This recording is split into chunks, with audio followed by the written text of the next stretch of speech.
Hello and welcome to my channel. I'm Andrea. Welcome to another video on my journey with my mum's dementia.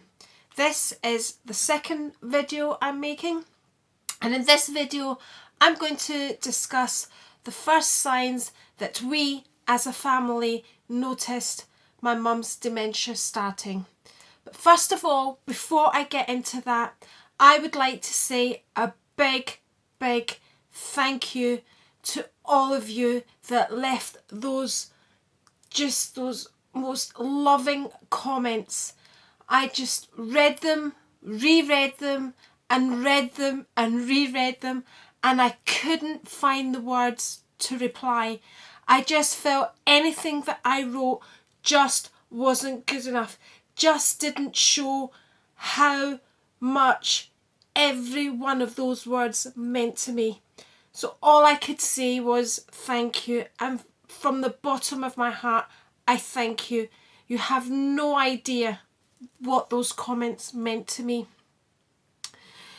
So today's video I'm going to discuss how we noticed my mum's dementia.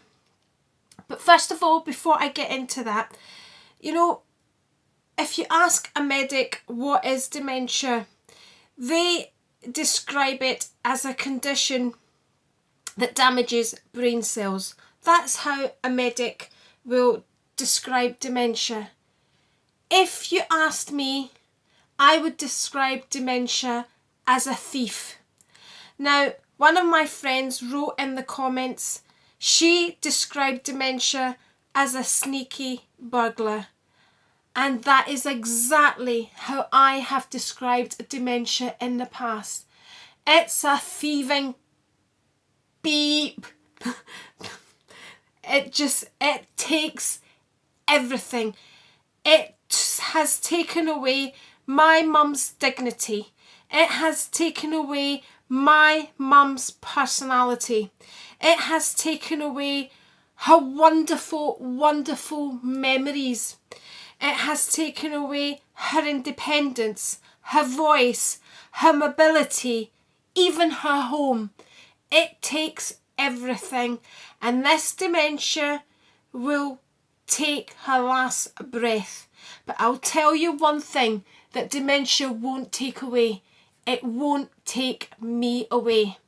Now, I know I'm fighting a losing battle because there's no cure, but I will not let dementia take me away from my mum. So, I've never ever ran away from a fight, and I see this as a big fight. So in my book, no, it's not taking me away. So the first signs of dementia, how did we notice the first signs? I asked my youngest son, who has helped care for my mum with me. He has helped me. He has done a lot of things that a grandson shouldn't need to do. He's done them without moaning, without groaning, to help me, and for the love that he has for his gran. But I asked him, what was the first thing that you noticed? And he said, she forgot my name. She forgot my name. And I never realised how much that must have hurt him, but that must have hurt as much as it hurts me. My name was the last name my mum continued to use. It was one of the last words she used, was my name. So his memory, my son's memory, my youngest son's memory, he said she stopped using his name.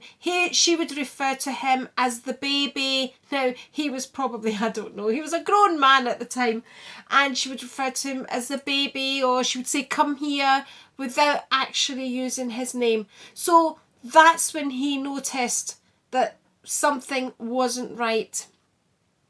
And, if he did turn round and say to her, I'm Luke Mario, she'd say, I know that. They get very good at disguising things. Of course I know that.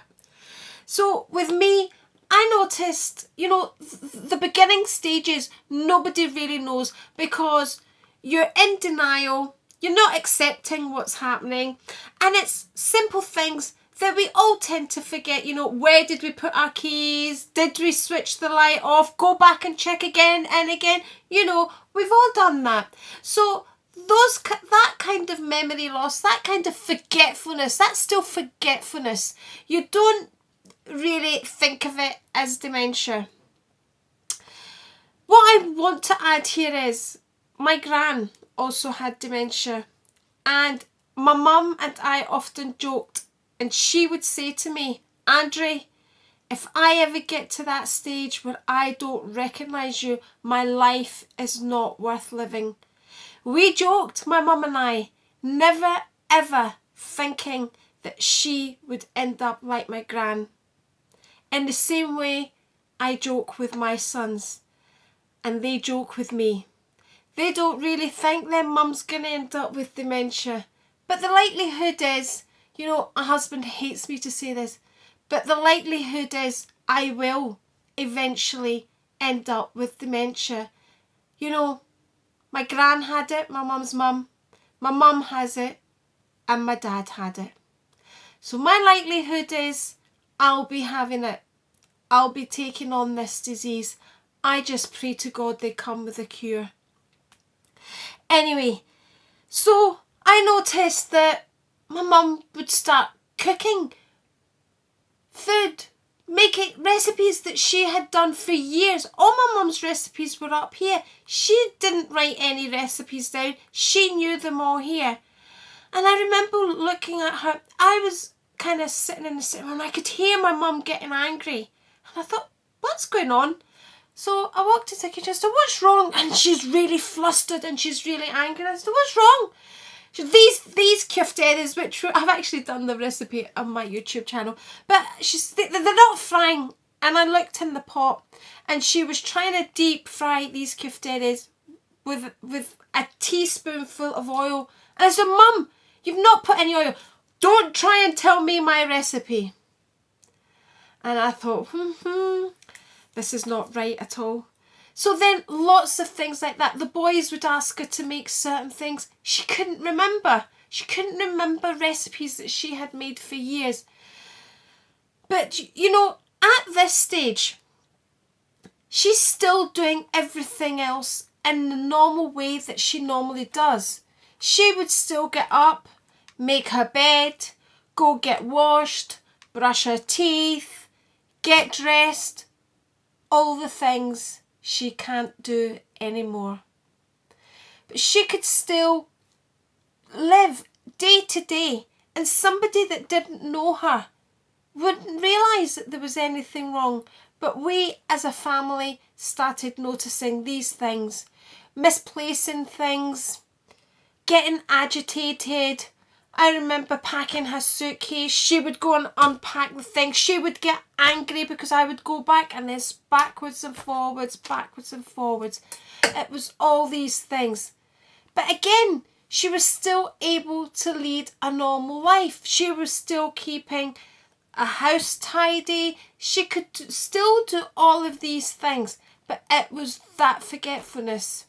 She would go to fetch something and say, so could you bring that down with you?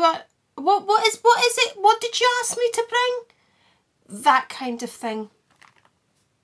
So this was the period that I was still in denial. But once I had accepted that she'd started forgetting, but we're not in advanced dementia at this stage. I was making her read books. I was making her do jigsaw puzzles. I was making her do all these things because, I was going to stop this dementia. It was going to stop here. It wasn't going to get any further because I was going to train her mind to keep working. Doesn't work like that because it carries on killing those brain cells. Doesn't matter what you do, it carries on killing those brain cells. So these are the beginning signs, and actually this was the easy stage of dementia. I remember being out to work and coming back in, and she looked at me and she said, "You've left me at home all day while you're out gallivanting." And I had been out working all day. Mum, you know I was at work. What are you talking about? You're out. And then I'm getting angry because I've been working and you're accusing me of being out gallivanting. And then she kind of realised, and she must have just remembered that actually, and would go very quiet. You know,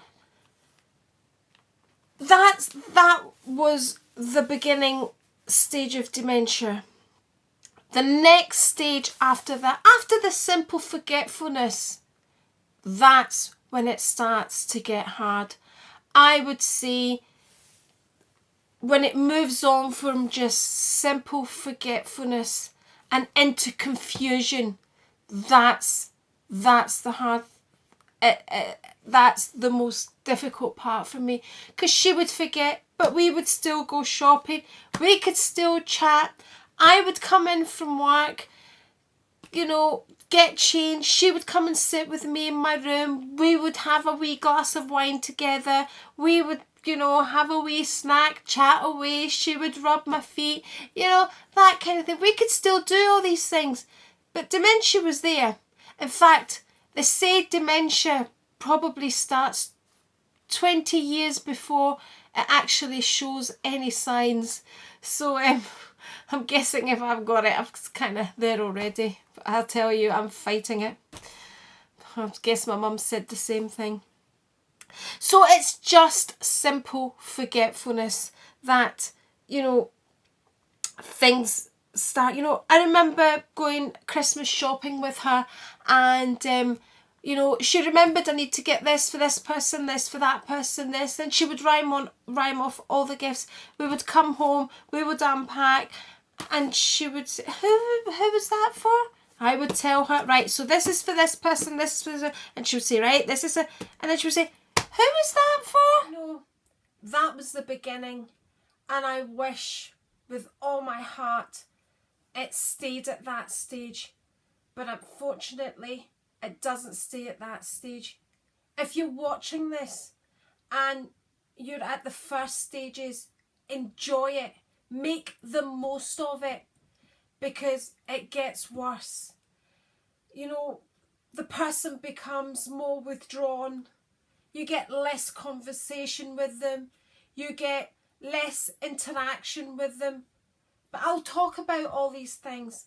I'll talk about the next stage, which for me was the hardest stage so far.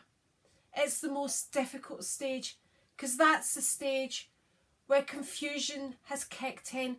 So they get really angry and you get angry too. So that's for my next video. I've spoken now about the first signs, the easy part of dementia, but I suppose it's not that easy because you have to accept, but enjoy it if you're at the beginning stage, because you still have that person. I still had my mum at that stage. So that's a summary of some of the things that we noticed and we went through to begin with. And I would also like to add, if you are visiting my channel for dementia and you've clicked on it and you see, there's things on luxury, on handbags, on makeup, on cooking, I would just like to say, this is my release from dementia. This is my time out. That's why I didn't want to separate the two. That's why I didn't want to separate my luxury channel from and make a dementia channel, because for me, it's all one. It's what gives me my time out from dementia, and you need that time out. You need to do something that you enjoy doing. So I would just like to say thank you again for watching. Thank you for your support, and I'll catch you later.